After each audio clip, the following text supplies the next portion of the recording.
Hello friends, நாம் இன்றைக்கி பார்க்க போகிற கதை வந்து நரியும் கழுதையும். ஒரு நாள் ஒரு நரி காட்டில் பசியோடு இருந்துச்சு. காட்டில் ஏதாவது மிருகம் இருந்தால் அடித்து சாப்பிடலாம்னு எல்லா இடத்துலையும் தேடி பார்த்துச்சு. எவ்வளவு தேடியும் வேட்டையாடி சாப்பிட்றதுக்கு எந்த மிருகமும் கிடைக்கல நரிக்கு. கொஞ்ச நேரத்துக்கு அப்புறமா ஒரு கழுதை அதோட கண்ணில் பட்டுச்சு. அதை வேட்டையாடி சாப்பிடலாம்னு நினச்சப்ப அந்த கழுதை நிறைய பார்த்துருச்சு. ரொம்ப பயந்து போன கழுதை கொஞ்சம் யோசிக்க ஆரம்பிச்சிச்சு. அப்போ தான் அதோட பலமே அதோட பின்னங்கால்கள் தான் ஞாபகம் வந்துச்சு. எப்படியாவது நிறைய தன்னோட பின்பக்கத்துக்கு கொண்டு வந்துட்டா ஒரே எத்தி தப்பிச்சு போயிடலாம்னு முடிவு செஞ்சிச்சு.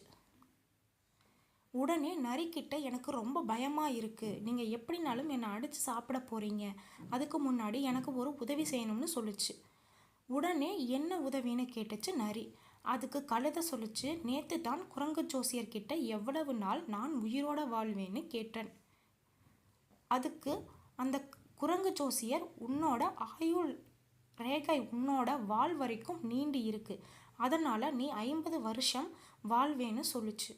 ஆனால் நான் உங்ககிட்ட மாட்டிக்கிட்டேன், தயவு செஞ்சு என்னோட வால் வரைக்கும் என்னோட ஆயுள் ரேகை இருக்கான்னு பார்த்து சொல்லுங்கன்னு சொல்லிச்சு. ஒரு நிமிஷம் யோசிச்ச நரி கழுதையோட வால் பக்கத்தில் வந்து ரேகை எதுவும் தெரியுதான்னு பார்த்துச்சு. அப்போ தான் சரியான நேரம்னு நினச்ச கழுதை ஒரே எத்தி சரியாக நரியோட முகத்திலேயே அடி விழுந்ததால் நரிக்கு தலை சுத்த ஆரம்பிச்சிருச்சு. இதை தான் சரியான நேரம்னு வேகமாக ஓடி ஒளிஞ்சிருச்சு கழுதை. இதைத்தான் திருவள்ளுவர் வினைவழியும் தன்வழியும் மாற்றான் வழியும் துணை வழியும் தூக்கிச் செயல் அப்படின்னு எழுதியிருக்காரு. அதுக்கு செய்வதற்கு எண்ணும் செயலின் வலிமை, செய்ய முயலும் தன் வலிமை, அதை எதிரிக்கும் எதிரியின் வலிமை, இருவர் துணை வருவார் வலிமை என்னும் இவற்றை எல்லாம் நன்கு எண்ணும் செயலை செய்கன்னு அர்த்தம். இந்த ஸ்டோரி பிடிச்சிருந்தா சப்ஸ்கிரைப் பண்ணுங்கள், பக்கத்தில் இருக்க பெல் ஐக்கானை கிளிக் பண்ணுங்கள். Bye.